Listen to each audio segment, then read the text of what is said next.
protože já jsem jezdil v Německu a díval jsem se na ty staré procedury, které ještě byly za Pryznice, za Knajpa. Jedna z těch procedur starých bylo namáčení rukou a nohou ve studené vodě. Tak tady jsem nechal udělat to samý, protože tady je málo vody, tak jsme nechali udělat vrt speciální do 30 metrů.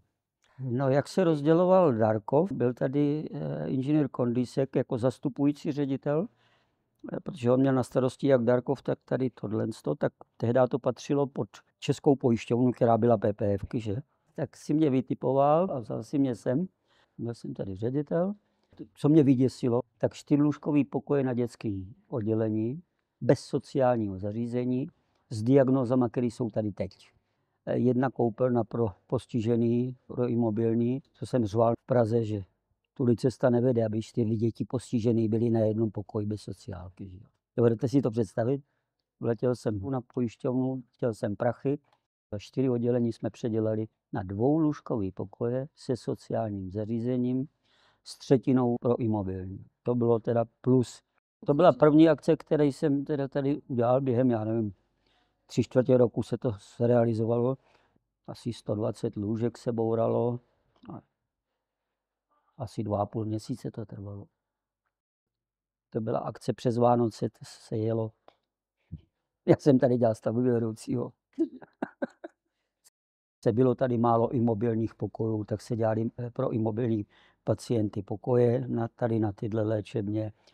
Nějaké vybavení nový, vybavení elektroléčby, vodoléčby se předělávaly. Prakticky se začaly kupovat rehabilitační přístroje, to, co je dneska zcela běžný tady, tak to s tím se tady začalo, protože ten barák tady byl postavený jako rehabilitační lázně, ale bez popudu nějakého odborného doktora, který by tomu dal tu náplň. No. A protože já jsem rehabilitační, tak mě to trošku naštvalo, tak jsme tady začali vybavovat, ale zase bylo to limitovaný penězma. Bylo to po kouskách, já nevím, to bylo 10, 20, 30 milionů ročně. Když jsem sem nastoupil, tak to byl klasický lázeňský pobyt. Elektroléčba, vodoléčba, procházka. Bez nějaký podstatný rehabilitace. A přitom ty pacienti těžký, to znamená nějaký pooperační stavy, nebylo jich dřív tolik, ale začínalo to a postupně to narůstalo.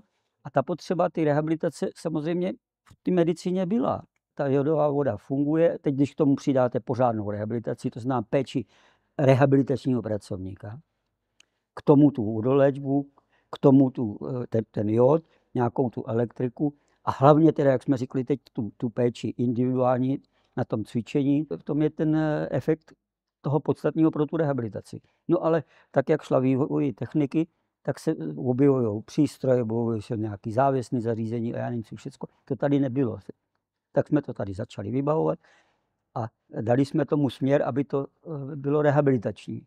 Jako ne rehabilitační ústav, ale rehabilitační lázně. Přesvědčovali mě, že bychom se měli přejmenovat na lázně Klimkovice. Já říkám, ne, sanatoria jsou trošku víc než ty lázně, což zůstalo dobře. Takže ty lázně Klimkovice jsou obsazeny prakticky na 100% pořád.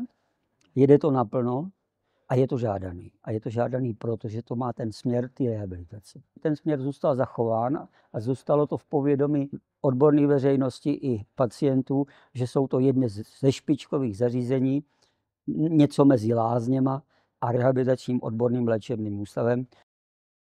Mně hřeje vysloveně to, že jsme tomu teda dali materiální podmínky i pak, že jsme prosadili financování intenzivní rehabilitační péče pro ty nejvíc postižené děti. A dostalo se to do legislativy, tak člověk na to může být pyšný.